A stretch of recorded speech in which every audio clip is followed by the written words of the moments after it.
बिस्मिल्लाहिर्रहमानिर्रहीम। सवाल ये कि क्या मकाम इब्राहिम से 6 या 7 मीटर दूर नमाज तवाफ़ पढ़ना काफ़ी है? जवाब में आयतुल्लाह सिस्तानी फरमाते हैं, मेयार ये है कि उसकी नमाज पर यह सिद्क़ करे कि उसने मकाम इब्राहिम के पास नमाज अदा की है, न ये कि कहा जाए कि मकाम इब्राहिम से दूर पढ़ी गई है और ज़ाहिरन चंद मीटर का फ़ासला बयान करदा ज़ाब्ते के मनाफी नहीं है। बस मेयार यही है कि उर्फ़ कहे कि मकाम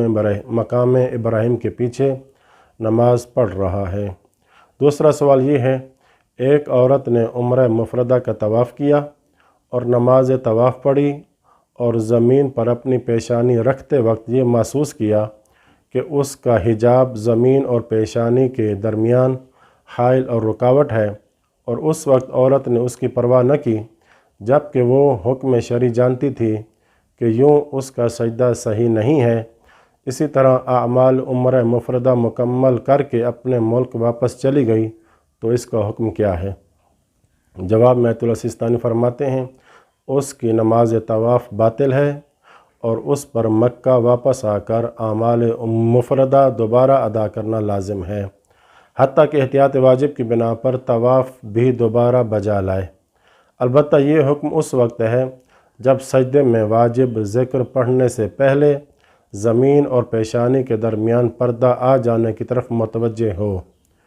वगरना उस पर कुछ वाजिब नहीं है, यानी उसका उम्र मुफ़रदा दुरुस्त है। तीसरा सवाल यह है कि वो शख्स जो नमाज तवाफ़ हजर इस्माइल में अदा करे और अपने मुल्क वापस जाने के बाद अपनी गलती की तरफ मुतवज्जे हो तो हुक्म क्या है? जवाब में फ़रमाते हैं, अगर उसके लिए बग़ैर किसी मुशक्क़त के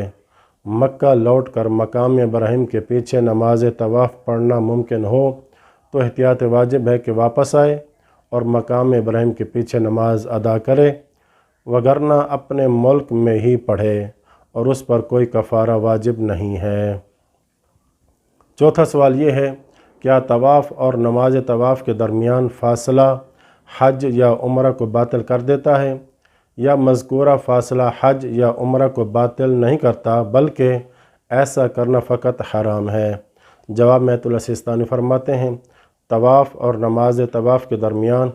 उर्फ़ में फ़ासला शुमार न हो, अगरचे ये हुक्म एहतियात वाजिब की बिना पर है, लेकिन इन दोनों में फ़ासला डालना बज़ात ख़ुद हज या उम्रा के बुतलान का सबब नहीं बनता है, बल्कि अगर जानबूझकर तवाफ़ और नमाज तवाफ़ में फ़ासला डाले तो बतौर एहतियात तवाफ़ और नमाज तवाफ़ दोबारा अंजाम दे, और अगर इनको दोबारा अदा करने का वक्त ख़त्म हो चुका हो, बही माना कि इनका तदारुक और जुबरान मुमकिन न हो, तो एहतियात वाजिब की बिना पर हज बातिल है। अगर तवाफ़ और नमाज तवाफ़ में जाहिल कासिर यानी जिसकी जहालत का कोई उज़्र हो, जैसे सीखने के वसाइल मुयस्सर न हो, तो जाहिल कासिर होने के सबब फ़ासला डाले, खा जाहिल मुरक्कब हो या किसी दलील शरई पर इतमाद करते हुए फ़ासला डाले, या भूल कर फ़ासला डाले और नमाज के बाद मसअले का इल्म हो या नमाज के बाद मसला याद आया हो, तो उसका तवाफ़ और नमाज तवाफ़ दुरुस्त शुमार होंगे और उस पर कुछ वाजिब नहीं होगा, और यही हुक्म उस वक्त भी होगा जब वो तवाफ़ और नमाज तवाफ़ में फ़ासला डालने पर मजबूर हो। नमाज तवाफ़ के बाकी मसाइल अगली वीडियो में हम बयान करेंगे इंशाअल्लाह ताला। व सल्लल्लाहु अला मुहम्मद व अहले बैतिही त्वाहिरीन।